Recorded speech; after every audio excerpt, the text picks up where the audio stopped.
Hi there, welcome back. This is Anthony with Fly Tires Tying Flies, and today we're going to be tying up a unique little fly here called the Carp Maul.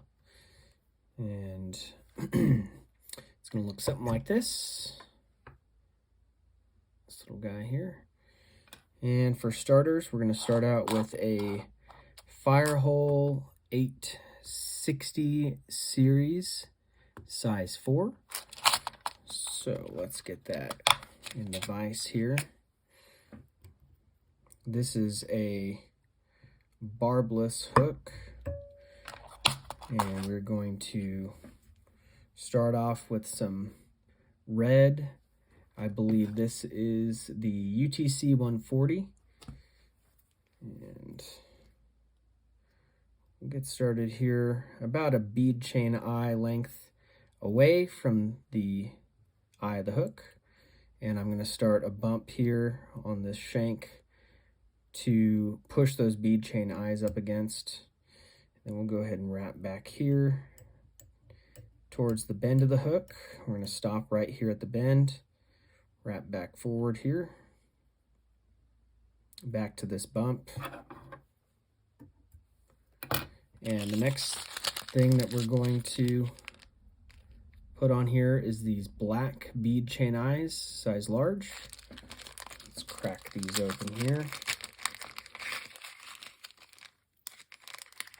Go ahead and cut a pair of these off. So just wopsy bead chain eyes here. And we're going to put those right behind the bump here, if I can keep hold of them with my hands. And we got them pushed up against the bump right there. And what we're going to do is we're going to wrap about 6 wraps here one way and then other way. And I like to turn the rotary vise so I'm looking perfectly straight down the shank of the hook from up top, and I can kind of see if these eyes are oblong, not quite straight. So I'm turning that to look, and I'm going to do a quick helicopter wrap here. And the next thing I like to do on pretty much all my flies with dumbbell eyes or bead chain eyes, I put a little drop of crazy glue up top. So we'll just make a quick drop here, boom, and on the bottom, little one. I put a little more than I wanted to on the bottom, so I'm just going to let that sit upside down for a moment. And what I'm going to do with my thread is I'm going to wrap that glue in, trap it in place here. I'm going to turn that back upright, give it a couple helicopter wraps, a couple more across the way there. So the next step here is we're going to introduce our next material. It's going to be this right here. It's called Near Hair, and this is color black here. So get some of this out here. And not exactly like deer hair or deer fur, but it's what was recommended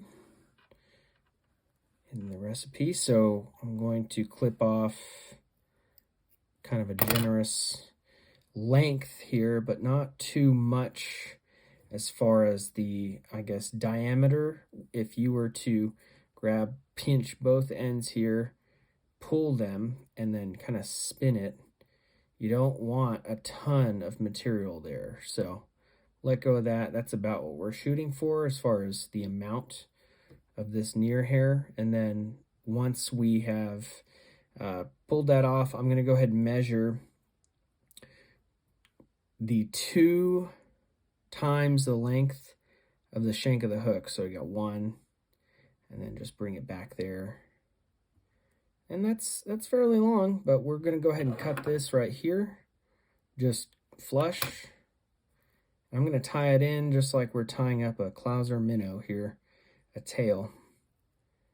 So I'm going to hold that kind of up at an angle away from the bead chain eyes, and hold it kind of tight and just wrap back here. And we're ready for our next material now, and that's going to be a little bit of dubbing. So what I've got for dubbing today, I've got this box here, Cohen's Carp Dub dispenser here, but the one I want you to look at that we're going to be using is actually the, I think it's called Northern Lights Black here. And take a look here on the back. It's this one here on the back, that kind of black. It has a little bit of blue crystal kind of dubbing in it. So let's see if we can get some out of there. I have made the mistake recently of putting too much of this dubbing, so I'm going to try to not do that here, if at all possible. Of course, I got a bunch coming out there. So, and as far as I understand, it's better to go sparse on this fly rather than too much. So hopefully this isn't too much. Here's about what I've got here. It's kind of hard to see, but we're going to lay that down on the bench here for a second. And the next thing we're going to introduce is the little loon dubbing spinning tool here. So let's go ahead and get a dubbing loop started. I'm going to wrap this in once here. And I'm going to take the thread all the way up here in front of those bead chain eyes. I'm going to do a quick half hitch here and just leave that right there. So next, go ahead and open up this little dubbing loop.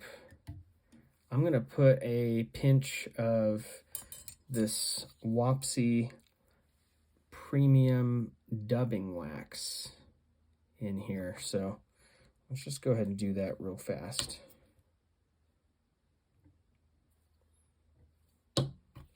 Okay, that's enough. Put that up. Take the little pinch of dubbing here. Again, don't put too much. Hopefully I'm not making that mistake right now as I speak, but I've got that where I want it to be. I'm going to go ahead and spin that dubbing loop tool. I'm going to move that out of the way. I like to just spin it to where it's just straight up and down and not going totally berserk on me here. Okay, that looks pretty good. So since I have the thread here half hitched way up here in front of the eyes, I can go ahead and use my nifty rotary function on this Dynaking vise and not have to worry about my thread going all crazy while I'm doing so. Now, I could have put my thread on one of those little bobbin holders, but I actually think I have misplaced mine recently. So it's most unfortunate, but anyhow, I've wrapped this dubbing loop around and over the top of the bead chain eyes there, and I'm just going to trap that in place with my thread here, and we're going to go ahead and snip off this little dubbing loop. Don't need that guy anymore. So we'll set that aside. Sometimes I'll kind of brush out some of that dubbing at this time. Not absolutely necessary, but it just kind of helps me get an idea of what we have to work with here. So that looks pretty good. I had been tying this particular fly on a kind of shorter shanked hook, and it did not look right. The proportions were not correct. So I got this longer 860 firehole size 4, and it looks better. It looks a lot better than just kind of a short generic carp hook. So we're ready now to go ahead and tie in the wing. So I'm going to go ahead and get some more of the black near hair here. And we're going to clip a small amount again and get that tied in. So, Okay, so for the wing, as far as I could tell, what you're trying to go for is you're trying to tie it in at the point between the eye of the hook and the bead chain eyes, sort of like a Clouser minnow or a Crazy Charlie, I guess. And it's going to go extend past the bend of the hook here. So as long as I can measure this out to where I completely engulf with the length of this near hair the hook bend, then I'm pretty good. So I'm going to go ahead and measure it to about there. I'm going to take the excess that I have right here, and I'm going to cut that off and take and just tie that in directly right there. And give it a couple loose wraps. Once I have it secure, I'm going to carefully pull it back, and that way I can trap down the rest of these fibers here closer to the eye of the hook. So we'll make sure that's secure, and that looks pretty good. So the next material that we're going to use is going to be these little crazy legs. They are red little rubber legs, barred round rubber legs, black and red. And so we're going to crack that open, take 2 of these strands, cut them off here,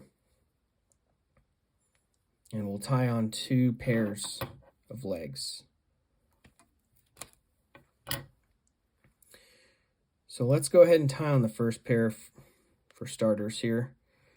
I'm going to just take and wrap that one long leg all the way around the thread, and I'm going to place it here on the far side away from me of the head of this fly. Try to really trap that down good. Bring my thread back to the bead chain eyes, let go of that. Then I'm going to take my next leg here, and we're ready to go ahead and tie this in on the side closest to me. Same thing, I'm just going to grab that, wrap it around the thread once, and then pull that thread tight here and secure it in place with a few wraps. I want that to go off to the side closest to me, of course, so that they look right, I guess you'd say. And I'll, at this point, go ahead and flip this over. And we got kind of a funny shaped, kind of oblong, carrot-shaped nose here, but that's all right. We're going to give it a few whip finishes and call it a day after we get some urethane glue on it. So I'm going to go about halfway between the eye of the hook and those bead chain eyes, and we'll go ahead and get our whip finish tool in here. And we'll give it 2 whip finishes for grins here, especially because the first one looks like it didn't go on quite right. Snip that thread off. The next thing is, and last thing, is this. I've got a little this Fusion urethane, liquid fusion, clear urethane adhesive. We're going to put just a smidge of this, not very much. I do not want to overdo it. I enjoy using this stuff because it doesn't require any additional tools like the UV light with the resins. It doesn't smell bad, and it's relatively easy to work with. This bottle lasts a pretty good amount of time, and I just literally use the tip of this bottle as kind of an applicator. I'm not squeezing any more out, as you could tell, or it'd be just pouring off of there, but that should be enough. Get that closed up. And the one thing I will say about that urethane is you do for sure want to let it cure for, I'd say, at least 48 hours. Let's see if we can get a little shot of this fly on this bodkin here. But that's the finished product right there. It's the Carp Maul. Hope you enjoyed it.